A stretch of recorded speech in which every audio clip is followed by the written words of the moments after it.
বলাকার সমস্ত ভ্রমণ সাথীদের নমস্কার। আমি বলাকার তপন। একটা নতুন ভ্রমণ নিয়ে আবার এলাম দারিংবাড়ি ও গোপালপুর। ঠান্ডা এখনও কাটেনি, তাই আমরা ভাবলাম যে না, একটা ছোট্ট করে দারিংবাড়ি গোপালপুর ট্যুরটা করা যেতেই পারে। তাই আমাদের কিছু নির্দিষ্ট ভ্রমণ সাথীদের নিয়ে কম বেশি 50-60 জনকে নিয়ে আমরা ভ্রমণের সূচনা করলাম। আমাদের ট্রেনটি ছিল দীঘা আর বিশাখাপট্টনম যে ট্রেনটি, ওই ট্রেনে আমরা পাঁশকুড়া থেকে যাওয়ার সিদ্ধান্ত নিয়েছিলাম এবং ওখান থেকে টিকিট করেছিলাম। তাই সংকেত থেকে আমরা লোকাল ট্রেনে পাঁশকুড়া না গিয়ে একটা চ্যালেঞ্জার গাড়ি করেছিলাম। রান্নার যেহেতু অনেক মালপত্র নিয়ে যেতে হয়, তো লোকাল ট্রেনে ওঠা নামানো, তাই আবার এইবারে মাছও কিছু আমরা এখান থেকে নিয়ে গিয়েছিলাম। তো সেই ক্ষেত্রে একটা চ্যালেঞ্জার গাড়ি বুক করে আমরা পাঁশকুড়া যাব, সেই জন্য আমরা রেডি হচ্ছিলাম। তো যাই হোক, আমরা বেরিয়ে পড়লাম পাঁশকুড়ার রাস্তার দিকে। বেশি দূরত্ব নয়, তো যাই হোক আমরা পৌঁছে গেলাম সন্ধ্যার সময় পাঁশকুড়া স্টেশনে। এসে যে সমস্ত ভ্রমণ সাথীরা আমাদের সাথে যাওয়ার কথা ছিল তাদেরকে এক এক করে ফোন করে সবাইকে ডাকলাম এবং টিকিট দেওয়ার পর কিছুক্ষণের মধ্যে 6:10 টাইম ছিল, সন্ধ্যার সময় ট্রেন। আমাদের সেই ট্রেন চলে এলো। কম বেশি 8 থেকে 9 ঘন্টার জার্নি। বেরহামপুর স্টেশনে আমাদেরকে ভোর রাত্রি প্রায় 3টের সময় নামতে হবে, তাই ছটপট করে রাতে খাওয়া দাওয়া করে শুয়ে পড়লাম। আমি তপন। তো যাই হোক, একটু তো রেস্ট নেওয়াই যেতে পারে, কিন্তু যেহেতু রাতে 3টেই উঠতে হবে, ঘুম ধরছিল না, তাই একটু ক্যামেরা নিয়ে একটু এধার আর ওধার। যাই হোক, সবাই কম বেশি ঘুম থেকে উঠে পড়লাম রাত ভোর। আমাদের ট্রেনটা যদিও 1 ঘন্টা লেট হয়ে গেছিলো, রাত্রি 4টের সময় আমরা পৌঁছে গেলাম আমরা বেরহামপুর স্টেশনে। আর ট্রেনে সত্যি খুব বেশি ভিড় ছিল না। রাতের অন্ধকার থাকতে থাকতে আমরা পৌঁছে গেলাম স্টেশনে।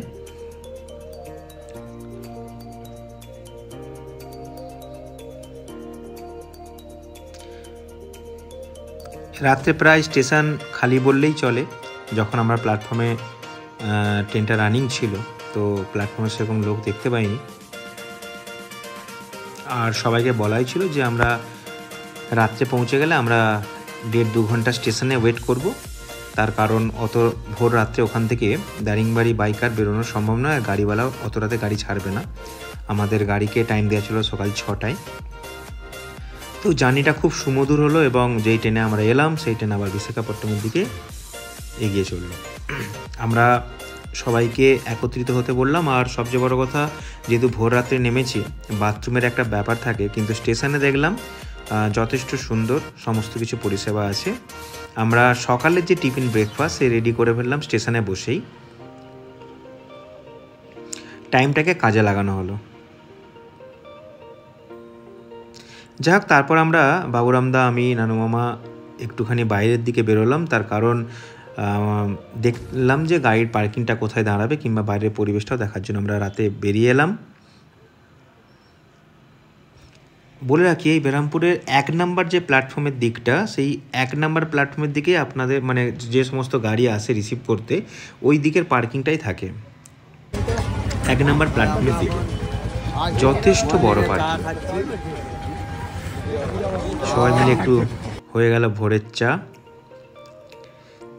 তারপর গাড়ির জন্য অপেক্ষা করা। গাড়ি এলো কম বেশি 6:30 থেকে 7টার মধ্যে গাড়ি এলো। যদিও 6টায় টাইম দেওয়া ছিল, কিন্তু ভোর রাত্রি থেকে ফোন করার পরও ড্রাইভারগুলো আসেনি।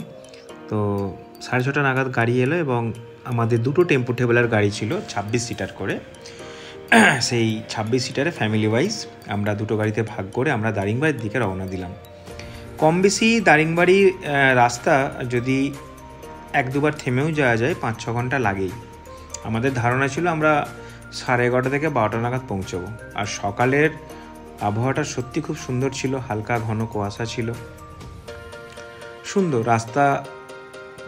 যাওয়ার সময় যে সমস্ত কিছু মূর্তি দেখলাম, সত্যি খুব সুন্দর। এবং এখানে রাস্তাঘাটগুলো খুব সাজানো গুছানো, ভালো লাগবে যাওয়ার পথে, আসা যাওয়ার পথে রাস্তা সত্যি খুব ভালো লাগবে। এর আগে আমি অনেক পাহাড়ি জায়গায় আমরা গিয়েছি এবং উড়িষ্যার ক্ষেত্রে আমি দেখেছি এখানে প্রতিবারেই একটু চেঞ্জিং হয় সমস্ত কিছু পরিকাঠামো, নতুনত্ব কিছু খুঁজে পাওয়া যায়। এখানকার আমার মনে হয় ট্যুরিজমটাকে বেশি গুরুত্ব দেওয়া হয়েছে। আমরা বেরহামপুর স্টেশন থেকে বেরিয়েই প্রায় 7টায় গাড়ি ছাড়ার পর আমরা কম বেশি 60-65 কিলোমিটার জার্নি করার পর আমরা চলে এলাম খুন্তিশ্বরী মাতা মন্দিরে। খুব সুন্দর খোলামেলা জায়গা, এখানে 10 টাকা করে এন্ট্রি ফি নেয় মন্দিরের জন্য। যে যার মতো করে বেশ কিছুক্ষণ টাইম কাটানো হলো এখানটায়। সত্যি যেহেতু এটা একটু হাইট ছিল ওপরটায়, আর ওপর থেকে ভিউটা খুব সুন্দর লাগছিল, তাই কম বেশি সবাই অনেকক্ষণ টাইম কাটালো নিজের মতো করে। আর এর পাশেই একটু পরে দেখাবো, এর পাশেই সুরাদা ড্যাম আছে, যেটা খুবই সুন্দর। আমরা যাব সবাইকে নিয়ে কিছুক্ষণ মন্দিরে সময় কাটানোর পর। আমাদের বলাকার ভ্রমণে যারা অংশগ্রহণ করে, মানে নির্দিষ্ট মেম্বার এবং যে ভ্রমণ সাথীরা, আমরা সব সময় চেষ্টা করি সবাইকে একসাথে নিয়ে ঘোরার। এবং আমাদের ভ্রমণে সত্যি কথা বলতে সমস্ত ধরনের বয়সের মাসিমা, কাকিমা, ভাই, দিদি, বোন, সমস্ত ধরনের সবাই আমরা একসাথে সবসময় সপরিবারে ঘোরার চেষ্টা করি। আর আমার মনে হয় এতে আমরা সবাই আনন্দটাও খুব বেশি উপভোগ করতে পারি। আর ভ্রমণ মানেই একটু ফটোগ্রাফি না করলেই নয়, তার কারণ স্মৃতিটা ধরে রাখতে হবে। বহু বছর পর ফটোগ্রাফি যেগুলো করছি সেগুলো দেখলে মনে হবে যে না, আমরা এই জায়গায় গিয়েছিলাম বলাকার সাথে। তাই আমরা প্রতিটা ভ্রমণ সাথীর কিছু মুহূর্ত তুলে রাখার চেষ্টা করি এবং উপহার স্বরূপ সেটা আমরা তাদের কাছে পৌঁছে দিই। ঠিক খুন্তেশ্বরী মাতার মন্দিরের অপোজিটে একটু ওপরে উঠতে ঢালবে সুরাদা ড্যাম, সাথে মন্দিরটিও আছে খুব সুন্দর। এই ড্যামটি দেখলে প্রথমটা মনে হবে যেন সমুদ্রের ধারে বসে আছি। আর ওয়েদার যদি খুব সুন্দর হয়, যে ড্যামের যে কালার, মনে হবে যেন নীল সমুদ্রের পাড়ে বসে আছি। যাক, ওখানে বেশ কিছুক্ষণ টাইম কাটানোর পর আমরা হোটেলের দিকে আবার রওনা দিলাম। আর যে কোনো ভ্রমণ মানেই যে সেই ভ্রমণের যে সমস্ত স্পটগুলো আছে সাইট সিনের, সেগুলোই দেখার তা নয়। আসা যাওয়ার পথে যে প্রাকৃতিক যে সৌন্দর্য, যেমন দারিংবাড়ির ক্ষেত্রে সবুজের সবুজ, আর বর্ষাতে এটি আরও ভালো লাগে। আর ঠান্ডার সময় তো বলারই নেই, যদিও এই সময় খুব বেশি ঠান্ডা ছিল না। তো আমরা কম বেশি জার্নি করার পর হোটেলে এসে পৌঁছালাম। এসেই দেখি গরম গরম মাছ ভাজা চলছে, আর দুপুরের লাঞ্চ সেইভাবেই রেডি করা হয়েছে। তার কারণ আমাদের যে সমস্ত মেম্বার আরও আছে আমাদের টিমের, তারা একটু একই ট্রেনে নেমে একটু ছোটো গাড়ি করে আগে এসে গিয়েছিল, যাতে আমরা এসে গরম গরম রান্না খাওয়া দাওয়া করতে পারি। তো যাই হোক, আমাদের রান্না খাওয়া দাওয়া খুব তাড়াতাড়ি রেডি হয়ে গেছিলো। আমরা আসার কিছুক্ষণ পরেই সবাই ফ্রেশ হয়ে দুপুর খাওয়া দাওয়া সেরে ফেললাম। সাথে ছিল আলু ভাজি, লঙ্কা, লেবু, পেঁয়াজ তো সবসময়ই থাকে, আলু ভাজা, ডাল, ভাত, ফুলকপি সবজি, পাবদা মাছের ঝাল, চাটনি, পাঁপড়। তো যাও, খাওয়ার পর সবাইকে বললাম যেহেতু রাত জাগা হয়েছে, একটু ঘরের মতো 1-1.5 ঘন্টা রেস্ট নিয়ে নিন। তারপর আমরা আমাদের এখানকার যে বিকেলের যে সাইট সিন, আমরা ঠিক বৈকাল 4টের সময় বেরোবো।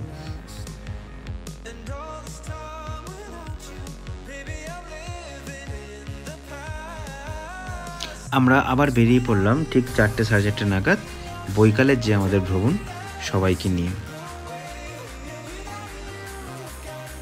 ট্যুরের ক্ষেত্রে বলে রাখবো যে টাইমটা যদি আমরা সবাই সবসময় মেনটেন করতে পারি, প্রতিটা ভ্রমণ খুব সুন্দর হয়, আর টাইমে গেলে সমস্ত সাইট সিনগুলোই কমপ্লিট হয়। তো যাই হোক, আমরা প্রথমে এসে পৌঁছালাম। আমাদের ভ্রমণ সাথীরা এবারে সত্যি খুব মজাদার ছিল। যে আমাদের রঞ্জিতবাবু সব সময় সবাইকে হাসিয়ে রাখতো। কম বেশি 15 বছর আমাদের সাথে যোগাযোগ এই ভ্রমণের মাধ্যমে বলাকার পরিবারে। তো উনি কম বেশি সবাইকে হাসিয়ে রেখেছে।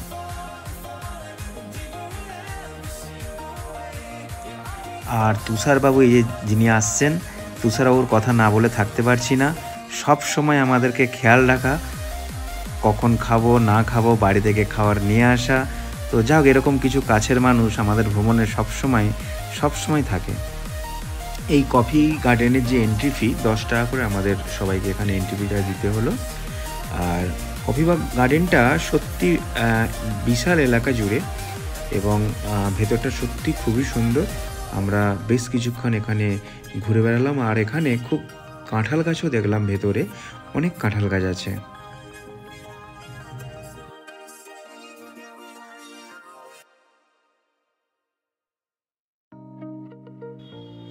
কফি গার্ডেনে।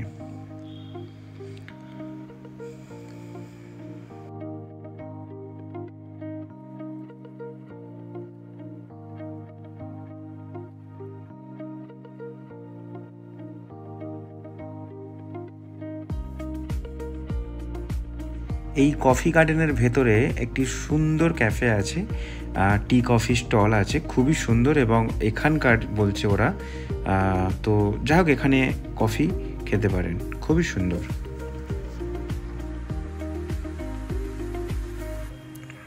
এই কফি গার্ডেনে আমরা সবাইকে নিয়ে কিছুক্ষণ তাদের কিছু মুহূর্ত আমরা তুলে রাখলাম এবং স্মৃতিগুলো আমরা তাদেরকে খুব যত্ন করে উপহার স্বরূপ আমরা একটি করে ফটো ফ্রেম বাঁধিয়ে দেবো। তো সেই জন্য প্রতিটা ভ্রমণ সাথী আমরা এখানে বেশ কিছুক্ষণ টাইম কাটালাম সবাইকে নিয়ে ফটোগ্রাফি করার জন্য।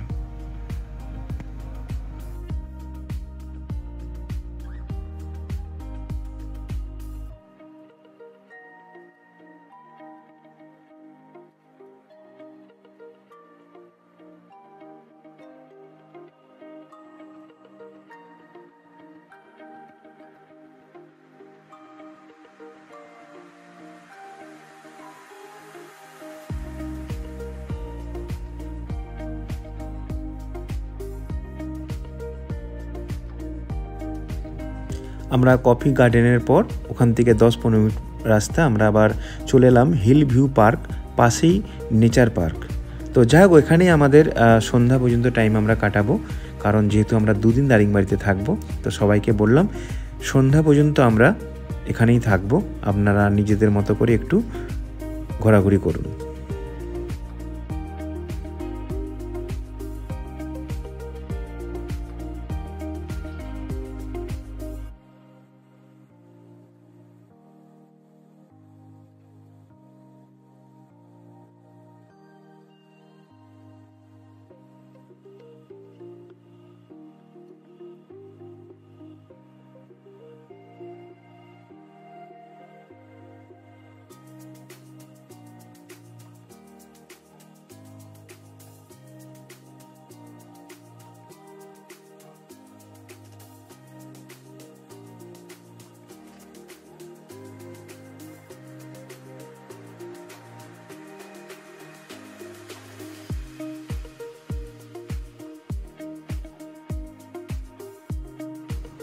ভেটকি মাছের ফিশ কাটলেট আমরা পার্ক থেকে ফিরে আসার পর সন্ধ্যার যে স্ন্যাক্স, গরম গরম একদম ভেজে দিল আমাদের শ্যামলদা, আর তার সাথে চা।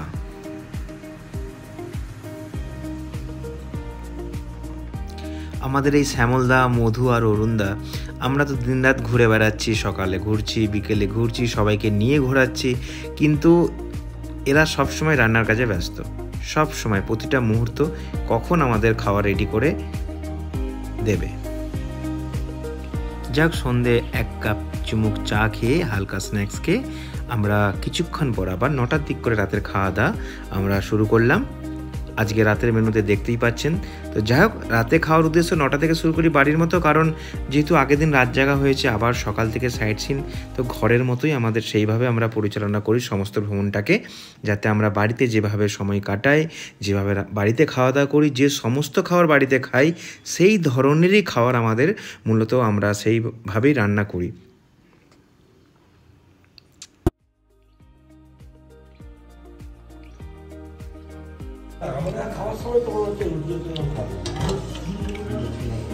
সবশেষে গরম গরম ভাত,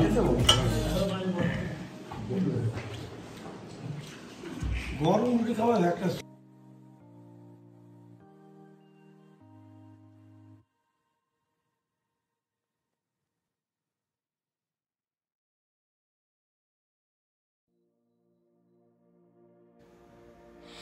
যাই হোক আমরা আবার সবাইকে নিয়ে সকাল সকাল ব্রেকফাস্ট করে আমরা 9টা নাগাদ আমরা বেরিয়ে পড়লাম আরও দারিংবাড়ির কিছু সাইট সিন দেখার জন্য।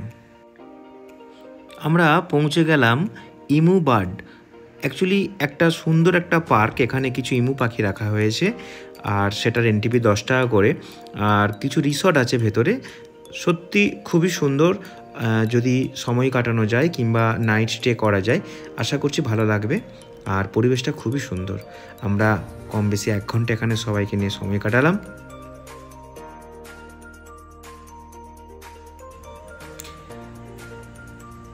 আমাদের এরপরে নেক্সট গন্তব্য যেটা ছিল লাভার্স পয়েন্ট। এই ক্ষেত্রে এখন সময়টা বড় অসময়। পাহাড়ি নদীগুলো বৃষ্টির জলে পুষ্ট হয়। তখন অফুরন্ত জলরাশি অসমতল পাথর ভিজিয়ে কুলকুল শব্দে বয়ে যায়, বেশ লাগে। তাই তো এই জায়গাটিকে বলা হয় লাভার্স পয়েন্ট। আমরা বেশ কিছুক্ষণ এখানে সময় কাটালাম।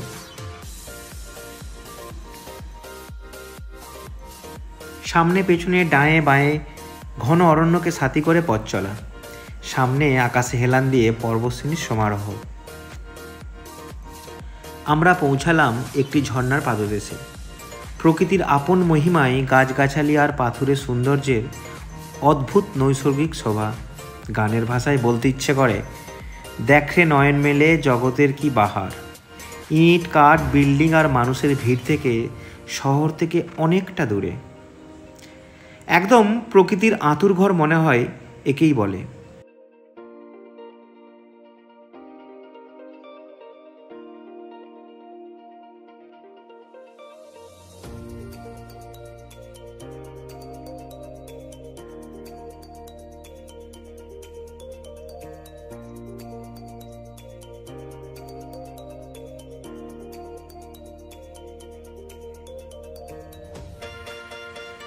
বলাকার পরিবারের সমস্ত ভ্রমণসাথীরা সেদিন ঝর্ণার কলতানে মাতোয়ারা। এখানে সময় করে যদি আসতে পারেন, পিকনিকও খুব সুন্দর করা যায়। এখানে পরিবেশটা খুবই সুন্দর এবং যথেষ্ট পরিষ্কার পরিচ্ছন্ন। গাড়িগুলোর এন্ট্রি 80 টাকা করে নেয়। অবশ্যই নেওয়াটা দরকার জায়গাটাকে খুব সুন্দরভাবে পরিচর্যা করার জন্য। যাই হোক, আমরা ফিরে এসে হোটেলে দুপুরের আহারাদি পর্ব আমাদের, আর তারপরে একটু রেস্ট নিয়ে আমরা আবার বেরিয়ে পড়লাম কিছুক্ষণ পর রেস্ট নিয়ে সানসেট দেখার জন্য। সূর্য ডোবার পালা। পূর্বঘাট পর্বতমালা ঢেউ খেলে যায়। যত দূর চোখ যায় এখান থেকে সূর্য ডোবা দারুণ দেখায়। পশ্চিম দিগন্তে খুন খারাপি রঙের খেলায় সূর্যদেব ঢলে পড়ছে পাহাড়ের কোলে। কি অসাধারণ মায়াবী দৃশ্য! পাহাড় অরণ্যের গাছগাছালি সারা আকাশ হয়ে উঠল বর্ণময়। সাথে পাখিদের নীড়ে ফেরার তারা। সেদিন বলাকার পরিবার দারিংবাড়ির ভ্রমণে। এর আগে আমরা অনেক সানসেট দেখেছি, রাজস্থান, গুজরাট, কন্যাকুমারী, কিরিবুরু, মেঘাতুবুরু, কিন্তু এখানে যে সানসেটটা আমরা উপভোগ করলাম সত্যি বলে ব্যাখ্যা করতে পারবো না। এত ক্লিয়ার, এত ওয়েদার ভালো ছিল। আমরা ফেব্রুয়ারিতে এসেছিলাম, এত সুন্দর ওয়েদার ছিল এখানে সানসেটটা দেখার জন্য, একদম পারফেক্ট সময়। তো যাই হোক, আমরা আজ দারিংবাড়ি ভ্রমণে এখানে আমরা শেষ করলাম। আবার দেখা হবে কাল। দারিংবাড়ি থেকে যখন গোপালপুর যাব, দারিংবাড়ির কিছু সাইট সিন বাকি আছে, সেইগুলো যাওয়ার পথে আমরা দেখব, তারপর গোপালপুর যাব। বলাকার পক্ষ থেকে আমি তপন, নকুল কাকু মানে অসীম দাস, বাবুরাম দা মানে সুকল্যাণ ব্যানার্জি, আর নানু মামা মানে শান্তনু সরকার, আমাদের 4 জনের পক্ষ থেকে বলাকার সমস্ত ভ্রমণ সাথীদের অনেক অনেক শুভেচ্ছা এবং ভালোবাসা। আপনারা ভালো থাকুন, ভালো থাকবেন এই কামনা করি।